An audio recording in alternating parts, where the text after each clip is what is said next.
আসসালামু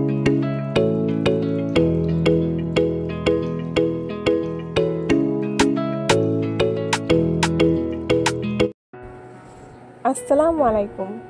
নতুন রান্নাঘর চ্যানেল থেকে সকলকে শুভেচ্ছা। আজ আমি তালের বড়া রেসিপি করে দেখাবো, তো প্রথম থেকে শেষ পর্যন্ত স্কিপ না করে দেখুন।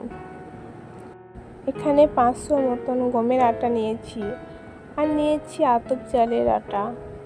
তো এখানে দিয়ে দিচ্ছি কালো জিরা, আর দিয়ে দিচ্ছি মৌরি গুঁড়া, আর দিচ্ছি বেকিং সোডা, আর দিচ্ছি লবণ। এখানে আমি 1 কিলোর মতন নলেন গুঁড়ো নিয়েছি, আপনারা চিনি দিয়েও করতে পারেন। তো আমি গুড় দিয়ে করে দেখাচ্ছি। এর মধ্যে 3টে বড় সাইজে এলাচ দিয়ে দিচ্ছি, আর দিয়ে দিচ্ছি তালের মাড়ি। তো ভালো করে মিশে নিচ্ছি। তো দেখুন আমার মিশানো প্রায় হয়ে এসেছে। তো এইভাবে যদি আপনারা তালের বড়া রেসিপিটা করতে পারেন তো খেতে দারুণ লাগে। এবার মিশে নিয়েছি, এবার কিছুক্ষণের জন্য রেস্টে রেখে দিচ্ছি। তো আমি ঢাকনা দিয়ে ঢেকে দেব। 15 থেকে 20 মিনিট পর ঢাকনা খুলে দিয়েছি।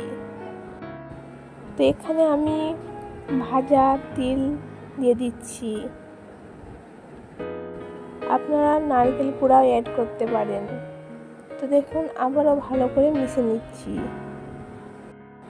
এখানে অল্প অল্প করে জল দিয়ে এইভাবে ফেটাতে হবে। দেখুন কত সুন্দরভাবে ফেটানো হচ্ছে। তো যত ভালোভাবে ফেটানো হবে তত তালের বড়া ফুলে উঠবে। তো দেখুন ফেটানো হয়ে গেছে। গ্যাসের মধ্যে প্যান বসিয়ে দিয়েছি। এখানে ফরচুনের সাদা তেল ব্যবহার করছি। তো সম্পূর্ণ তেল আমি দিয়ে দিচ্ছি। বেশি তেল থাকলে বড়া তাড়াতাড়ি ফুলে উঠবে বা ভালোভাবে তৈরি হবে। একে একে বড়াগুলো ছেড়ে দিচ্ছি।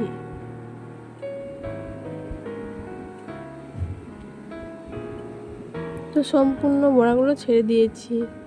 দেখুন হালকাভাবে আমি নাড়াচাড়া করে উল্টে দিচ্ছি। এই রেসিপিটা ভালো লাগলে লাইক সাবস্ক্রাইব করে দিন।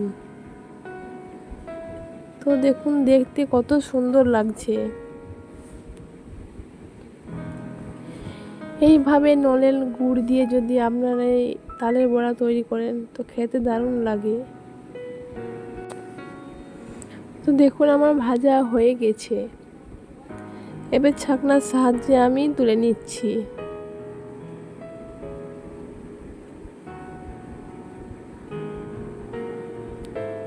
তো সম্পূর্ণগুলো আমি তুলে নিচ্ছি।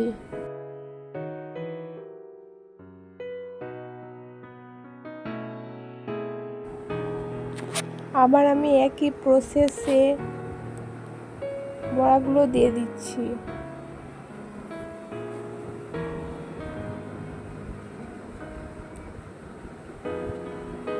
তো সম্পূর্ণ বড়াগুলো দিয়ে দিচ্ছি।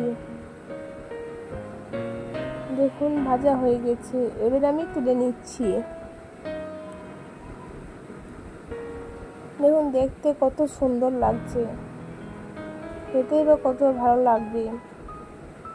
তো এবার আমি পরিবেশন করছি তালের বড়া।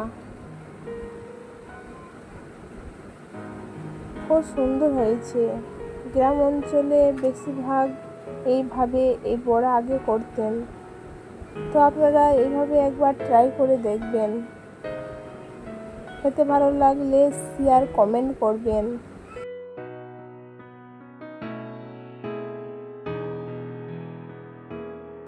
আর আমার রেসিপিগুলো যদি ভালো লাগে তো আমাকে এগিয়ে যেতে সাপোর্ট করবেন।